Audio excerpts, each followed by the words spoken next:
Capítulo 7 – Os anjos na era patriarcal. Abraão. Deus conferiu grande honra a Abraão. Anjos do céu andavam e falavam com ele como faz um amigo a outro.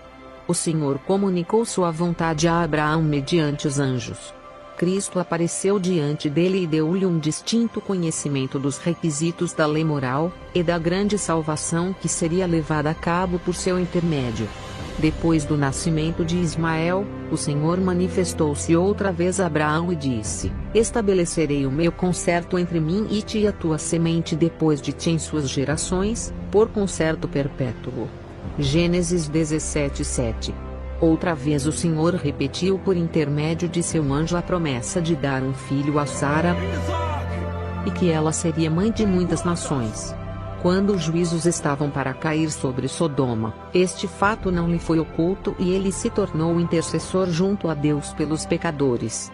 Sua entrevista com os anjos apresenta também um belo exemplo de hospitalidade.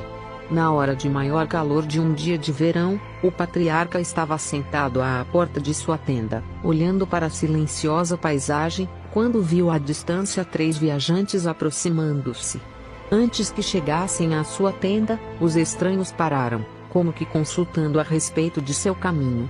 Sem esperar que pedissem qualquer favor, Abraão levantou-se rápido e, quando aparentemente estavam a tomar outra direção, foi apressado após eles, e com a maior cortesia insistiu que o honrassem, detendo-se um pouco para revigorar as forças.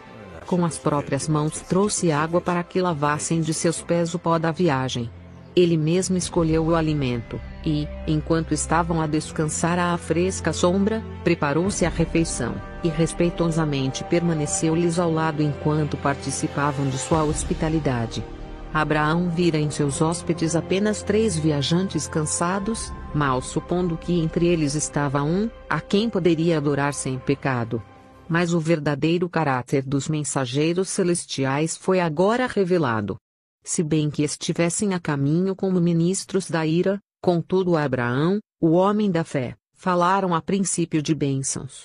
Abraão tinha honrado a Deus, e o Senhor o honrou, dando-lhe parte em seus conselhos e revelando-lhe seus propósitos. O Senhor bem sabia a medida do delito de Sodoma, exprimiu-se, porém, segundo a maneira dos homens, para que a justiça de seu trato pudesse ser compreendida. Antes de trazer o juízo sobre os transgressores, ele próprio iria proceder a um exame de sua conduta, se não houvessem passado os limites da misericórdia divina, conceder-lhes-ia tempo para se arrependerem. A destruição de Sodoma e Gomorra. 2 dos mensageiros celestes partiram, deixando Abraão só com aquele que agora soube ser o Filho de Deus. Com profunda reverência e humildade insistiu em seu rogo: Eis que, agora, me atrevi a falar ao Senhor, ainda que sou pó e cinza. Gênesis 18:27. Achegou-se ao mensageiro celeste, e instou fervorosamente com a sua petição. Conquanto Ló se tornasse morador em Sodoma, não participava da iniquidade de seus habitantes. Abraão julgava que naquela populosa cidade deveria haver outros adoradores do verdadeiro Deus. E em vista disto rogou ele: longe de ti que faças tal coisa, que mates o justo com o ímpio. Longe de ti seja. Não faria justiça o juiz de toda a terra. Gênesis 18:25. Abraão não pediu simplesmente uma vez, mas muitas vezes. Tornando-se mais ousado, ao serem satisfeitos os seus pedidos, continuou até obter certeza de que, se mesmo 10 pessoas justas pudessem achar-se nela, a cidade seria poupada. 2 anjos visitam Ló. Ao entardecer, 2 estrangeiros se aproximaram da porta da cidade. Eram aparentemente viajantes, vindo para pernoitarem.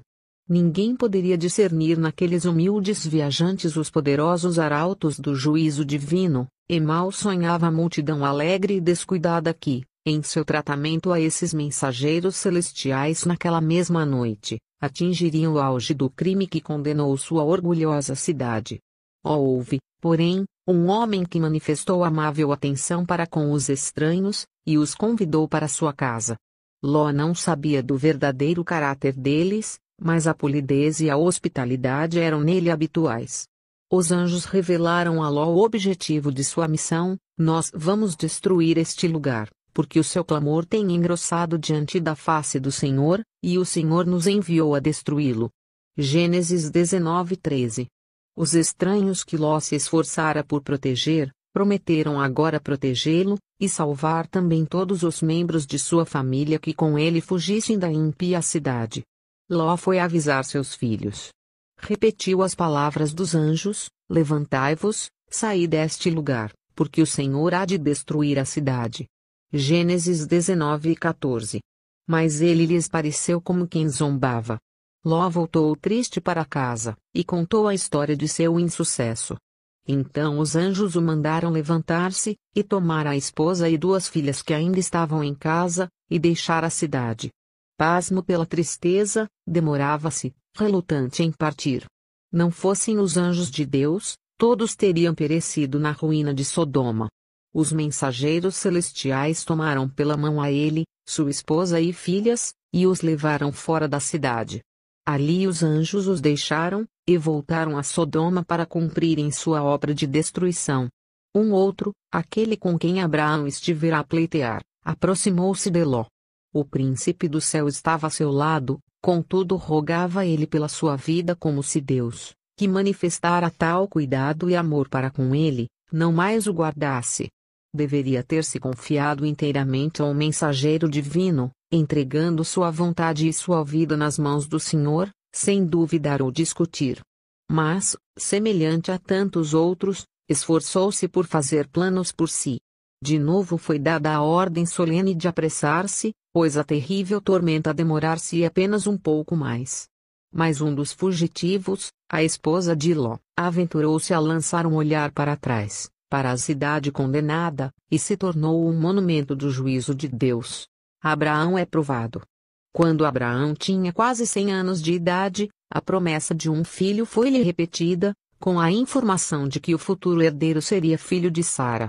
O nascimento de Isaque, trazendo a realização de suas mais caras esperanças, após uma espera da duração de uma vida, encheu de alegria as tendas de Abraão e Sara. Sara viu na disposição turbulenta de Ismael uma fonte perpétua de discórdias, e apelou para Abraão, insistindo que Agar e Ismael fossem despedidos do acampamento. O patriarca foi lançado em grande angústia. Como poderia banir a Ismael, seu filho, ainda ternamente amado? Em sua perplexidade rogou a orientação divina. O Senhor, por meio de um santo anjo, determinou-lhe satisfazer o desejo de Sara. E o anjo lhe fez a promessa consoladora de que, ainda que separado do lar de seu pai, Ismael não seria abandonado por Deus, sua vida seria preservada, e ele se tornaria o pai de uma grande nação. Abraão obedeceu à palavra do anjo, mas não sem uma dor aguda. Deus havia chamado Abraão para ser o pai dos fiéis, e sua vida devia ser um exemplo de fé para as gerações subsequentes. Mas sua fé não tinha sido perfeita.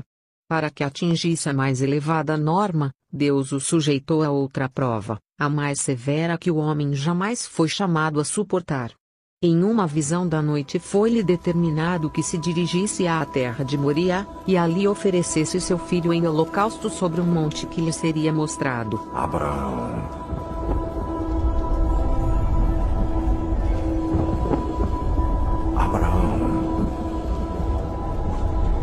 A ordem foi expressa em palavras que deveriam ter contorcido angustiosamente aquele coração de pai. Toma agora o teu filho, o teu único filho, Isaque, a quem amas, e oferece-o ali em holocausto. A montanha que eu vou mostrar, e o ofereça em holocausto a mim. Gênesis 22:2. Isaque era-lhe a luz do lar, a consolação da velhice, e acima de tudo herdeiro da bênção prometida. Satanás estava postos para sugerir que ele devia estar enganado, pois que a lei divina ordena, não matarás, Êxodo 20:13, e Deus não exigiria o que uma vez proibira.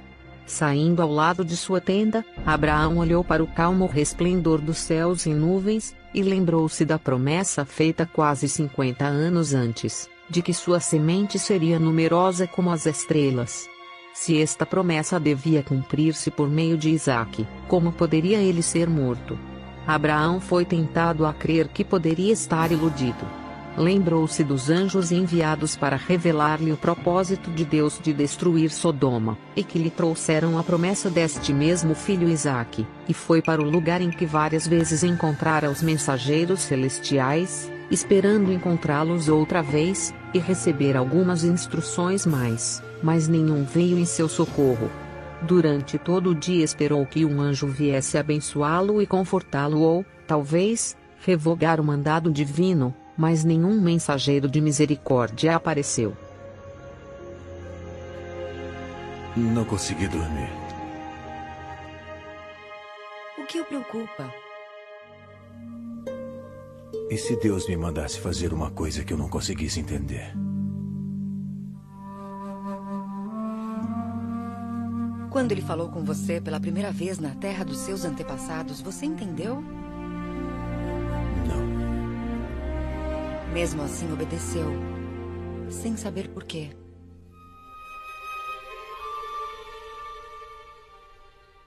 Um segundo longo dia encerrou-se, outra noite sem dormir é gasta em humilhação e prece. Meu Deus! Meu Deus!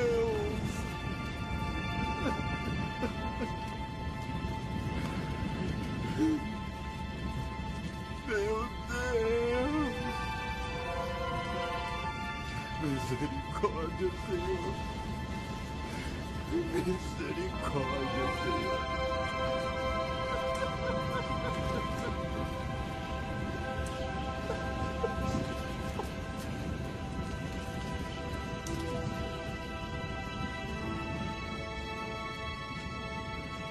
E começa a jornada do terceiro dia. No lugar indicado construíram um altar, e sobre o mesmo colocaram a lenha. Então, com voz trêmula, Abraão desvendou a seu filho a mensagem divina. Você é o sacrifício. Por quê? Por quê, pai? Foi com terror e espanto que Isaque soube de sua sorte, mas não opôs resistência. Era participante da fé de Abraão, e sentia-se honrado sendo chamado a dar a vida em oferta a Deus. E agora as últimas palavras de amor são proferidas, as últimas lágrimas derramadas, o último abraço dado. O pai levanta o cutelo para matar o filho, quando o braço subitamente lhe é detido. Um anjo de Deus chama do céu o patriarca, Abraão. Abraão. Abraão.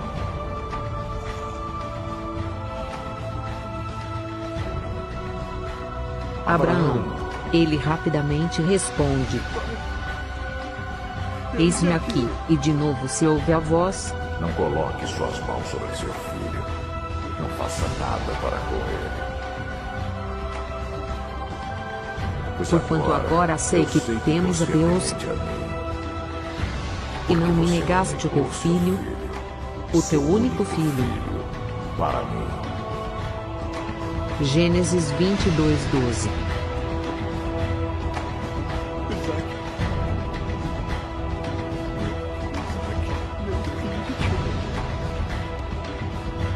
Obrigado, Senhor.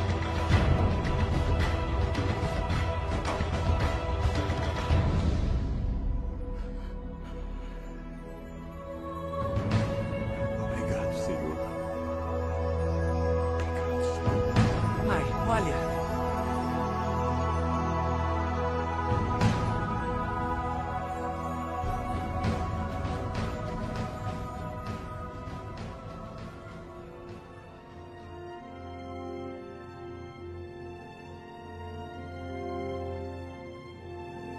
Devemos dar um nome a esse lugar. E se chamará Jeová Jireh, que significa Deus proverá. Sempre. Eu juro por mim mesmo. Assim diz o Senhor. Porque assim o fizeste, e não negaste seu filho, seu único filho. Eu certamente te abençoarei. e farei sua descendência tão numerosa como estrelas no céu. E em você, todas as nações do mundo serão benditas, porque você obedeceu a minha voz.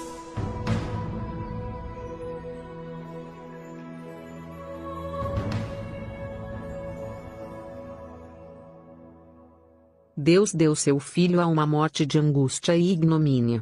Aos anjos que testemunharam a humilhação e angústia de alma do Filho de Deus, não foi permitido intervirem, como no caso de Isaque. Não houve nenhuma voz a clamar, basta. A fim de salvar a raça decaída, o Rei da Glória rendeu a vida. Seres celestiais foram testemunhas daquela cena em que a fé de Abraão e a submissão de Isaque foram provadas. O céu inteiro contemplava com espanto e admiração a estrita obediência de Abraão. O céu todo aplaudiu sua fidelidade. As acusações de Satanás demonstraram-se falsas. Tinha sido difícil, mesmo para os anjos, apreender o mistério da redenção, isto é, compreender que o comandante do céu, o Filho de Deus, devia morrer pelo homem culposo. Quando foi dada a Abraão a ordem para oferecer seu filho, isto assegurou o interesse de todos os entes celestiais. Com ânsia intensa, observavam cada passo no cumprimento daquela ordem. Quando há a pergunta de Isaque, onde está o cordeiro para o holocausto? Abraão respondeu, Deus proverá para si o cordeiro. Gênesis 22, 7, 8. E quando a mão do pai foi detida estando a ponto de matar seu filho, e fora oferecido o cordeiro que Deus provera em lugar de Isaque, derramou-se então luz sobre o mistério da redenção, e mesmo os anjos compreenderam mais claramente a maravilhosa providência que Deus tomara para a salvação do homem. O casamento de Isaque. No espírito de Abraão, a escolha de uma esposa para seus filhos era assunto de muita importância. Estava desejoso de que ele se casasse com uma que não o afastasse de Deus.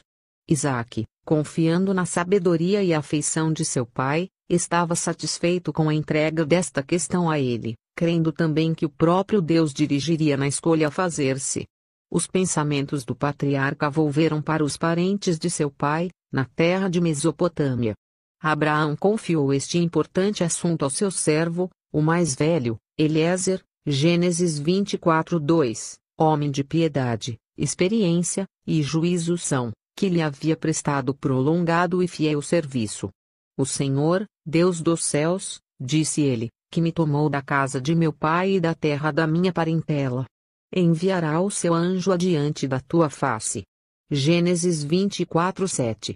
O mensageiro partiu sem demora. Chegando a Harã, a cidade de Naor. Gênesis 24 e 10, parou fora dos muros, perto do poço aonde vinham as mulheres do lugar, à tarde, a buscar água. Lembrando-se das palavras de Abraão, de que Deus enviaria com ele o seu anjo, orou fervorosamente pedindo uma direção positiva. Na família de seu senhor ele estava acostumado ao exercício constante da bondade e hospitalidade, e agora pediu que um ato de cortesia indicasse a jovem que Deus escolhera. Apenas proferira a oração, e a resposta fora dada. Entre as mulheres que estavam reunidas junto ao poço, as maneiras corteses de uma, Rebeca, atraíram sua atenção. Retirando-se ela do poço, o estranho foi ao seu encontro, pedindo um pouco de água do cântaro sobre os seus ombros. O pedido recebeu amável resposta, juntamente com um oferecimento para tirar água para os camelos também, serviço este que era costume mesmo as filhas dos príncipes fazerem para os rebanhos e gado de seus pais. Assim foi dado o sinal desejado. Abraão morava em Berseba, e Isaque, que estivera cuidando dos rebanhos nos territórios circunvizinhos, voltara à tenda de seu pai a fim de esperar a chegada do mensageiro, de Harã. E Isaque saíra a orar no campo, sobre a tarde. E o servo contou a Isaque todas as coisas que fizera. E Isaque trouxe-a para a tenda de sua mãe, Sara, e tomou a Rebeca, e foi-lhe por mulher, e amou-a. Gênesis 24, 63, 66, 67. Jacó e Esaú. Jacó e Esaú, os filhos gêmeos de Isaque, apresentam um notável contraste, tanto no caráter como na vida. Esta dessemelhança foi predita pelo anjo de Deus antes de seu nascimento. Quando, em resposta à aflita oração de Rebeca, ele declarou que 2 filhos lhe seriam dados, revelou-lhe a história futura dos mesmos, de que cada um se tornaria a cabeça de uma poderosa nação, mas que um seria maior do que o outro, e que o mais novo teria preeminência. Isaque declarou que Esaú, como o mais velho, era o que tinha direito à primogenitura. Esaú, porém, não tinha amor à devoção nem inclinação para uma vida religiosa. Rebeca lembrava-se das palavras do anjo, estava convicta de que a herança da promessa divina destinava-se a Jacó. Ela repetia a Isaque as palavras do anjo, mas as afeições do pai centralizavam-se no filho mais velho, e ele era inabalável em seu propósito. Jacó soubera por sua mãe da indicação divina de que a primogenitura lhe recairia, e encheu-se de um indescritível desejo de obter os privilégios que a mesma conferia. Não era a posse da riqueza de seu pai o que ele desejava ambiciosamente, a primogenitura espiritual era o objeto de seu anelo. Quando Esaú, um dia, voltando da caça desfalecido e cansado, pediu o alimento que Jacó estava preparando, este ofereceu-se para matar a fome de seu irmão pelo preço da primogenitura. Eis que estou a ponto de morrer, exclamou o caçador descuidado e condescendente consigo mesmo, e para que me servirá logo a primogenitura. Gênesis 25:32. E por um prato de guisado vermelho desfez-se de sua primogenitura. Jacó e Rebeca foram bem-sucedidos em seu propósito, mas ganharam apenas inquietações e tristeza por seu engano. Deus declarara que Jacó receberia a primogenitura, e sua palavra ter-se-ia cumprido ao tempo que lhe aprovesse, se tivessem pela fé esperado por ele a fim de operar em favor deles. Ameaçado de morte pela ira de Esaú, Jacó saiu da casa de seu pai como fugitivo. À noite do dia seguinte encontrou-o longe das tendas de seu pai. Sentia-se como um rejeitado, e sabia que toda esta inquietação fora trazida sobre ele pelo seu próprio procedimento errado. As trevas do desespero oprimiam-lhe a alma, e atrevia-se dificilmente a orar. Mas achava-se tão completamente só que sentiu necessidade da proteção de Deus, como nunca antes a sentira. Com pranto e profunda humilhação confessou seu pecado, e rogou uma prova de que ele não estava inteiramente abandonado. Mas Deus não abandonou Jacó. O Senhor, com compaixão, revelou precisamente o que Jacó necessitava, um Salvador. Cansado da jornada, o viajante deitou-se no chão, tendo uma pedra como travesseiro. Dormindo, viu uma escada, brilhante e resplendente, cuja base repousava na terra, enquanto o topo alcançava o céu. Por esta escada, anjos estavam a subir e a descer, por sobre ela estava o Senhor da Glória, e dos céus foi ouvida a sua voz: Eu sou o Senhor, o Deus de Abraão, teu pai, e o Deus de Isaque. Gênesis 28:13. Nesta visão o plano da redenção foi apresentado a Jacó. A escada representa a Jesus, o meio designado para a comunicação. Não houvesse ele com seus próprios méritos estabelecido uma passagem através do abismo que o pecado efetuou, e os anjos ministradores não podiam ter comunhão com o homem decaído. Com uma fé nova e permanente nas promessas divinas e certo da presença e guarda dos anjos celestiais, Jacó prosseguiu em sua jornada para a terra dos filhos do Oriente. Gênesis 29:1. Se bem que Jacó houvesse saído de Padã-Arã em obediência à instrução divina, não foi sem muitos pressentimentos que repassou a estrada que havia palmilhado como fugitivo 20 anos antes. Seu pecado por ter enganado seu pai estava sempre diante dele. Aproximando-se mais do fim de sua viagem, a lembrança de Esaú trouxe muitos pressentimentos perturbadores. De novo o Senhor concedeu a Jacó um sinal do cuidado divino. Quando Jacó prosseguiu viagem, os anjos de Deus o encontraram. Ao vê-los, disse ele: Este é o acampamento de Deus. Gênesis 32:2.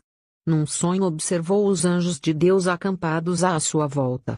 Diretamente diante de si, como que mostrando o caminho, Jacó observou 2 exércitos de anjos celestiais em marcha, servindo de guia e guarda. Vendo-os, irrompeu ele em linguagem de louvor, exclamando: Este é o acampamento de Deus. Gênesis 32:2. Chamou aquele lugar de Manaim, que significa 2 exércitos ou acampamentos. Todavia Jacó entendeu que tinha algo a fazer para conseguir sua própria segurança. Expediu, portanto, mensageiros com uma saudação conciliatória a seu irmão. Mas os servos voltaram com as novas de que Esaú se aproximava com 400 homens, e resposta alguma se enviava à amigável mensagem. Jacó temeu muito e angustiou-se. Gênesis 32:7. Em conformidade com isto dividiu-os, sua família e servos, em 2 bandos, de modo que se um fosse atacado o outro poderia ter oportunidade de escapar. Tinham agora chegado até o rio Jaboque, e, ao sobrevir a noite, Jacó enviou sua família através do vão do rio, enquanto ele ficou só, atrás. Decidira-se a passar a noite em oração, e desejou estar a sós com Deus. Subitamente uma mão forte foi posta sobre ele. Julgou que um inimigo estivesse a procurar sua vida, e esforçou-se por desvencilhar-se dos punhos do assaltante. Nas trevas os 2 lutaram pelo predomínio. Nenhuma palavra se falou, porém Jacó empregou toda a força, e não afrouxou seus esforços nem por um momento. Enquanto estava assim a batalhar em defesa de sua vida, a intuição de sua falta lhe oprimia a alma, seus pecados levantavam-se diante dele para separarem de Deus. Mas, em sua terrível situação, lembrou-se das promessas de Deus, e todo o coração se lhe externou em petições pela sua misericórdia. A luta continuou até perto do romper do dia. Já na alva luz do dia raiar, lá estava a cena que me impressionou. Um anjo preso a Jacó, que por sua bênção lutou e jamais desistiu. Quando o estranho colocou o dedo à coxa de Jacó, e este ficou manco instantaneamente. O patriarca discerniu então o caráter de seu antagonista. Soube que estivera em conflito com um mensageiro celestial, e por isto foi que seu esforço quase sobre-humano não ganhara a vitória. Aquele que lutou com Jacó é identificado como homem. Oséias chama-o de anjo. Mas Jacó afirmou: via Deus face a face. Gênesis 32:30. Também é dito que o patriarca lutou com Deus. Era a majestade do céu, o anjo do concerto, quem apareceu a Jacó na forma e aparência de homem. Era Cristo, o anjo do concerto, que se havia revelado a Jacó. O patriarca estava agora inválido, e sofria a mais cruciante dor, mas não o quis largar. Não largava o anjo, ele muito insistiu, não sairia dali sem sua bênção nas mãos. Tinha de ter a certeza de que seu pecado estava perdoado. O anjo experimentou livrar-se, e insistiu: deixa-me ir, porque já a alva subiu, mas Jacó respondeu: não te deixarei ir, se me não abençoares. Gênesis 32:26. Tivesse sido isto uma confiança vangloriosa e presumida, e Jacó teria sido instantaneamente destruído, mas sua confiança era daquele que confessa sua própria indignidade, e, contudo, confia na fidelidade de um Deus que guarda o concerto. Jacó lutou com o anjo e prevaleceu. Oséias 12:4. De tanto ele insistir, o anjo lhe tocou, e abençoado ele foi. Enquanto Jacó estava a lutar com o anjo, outro mensageiro celeste foi enviado a Esaú. Em sonho viu Esaú seu irmão, que durante 20 anos fora um exilado da casa de seu pai, testemunhou-lhe a dor ao encontrar morta a mãe, viu-o rodeado pelos exércitos de Deus. Este sonho foi relatado por Esaú aos seus soldados, com a ordem de não fazerem mal a Jacó, pois o Deus de seu pai estava com ele. A experiência de Jacó durante aquela noite de luta e angústia, representa a prova pela qual o povo de Deus deverá passar precisamente antes da segunda vinda de Cristo.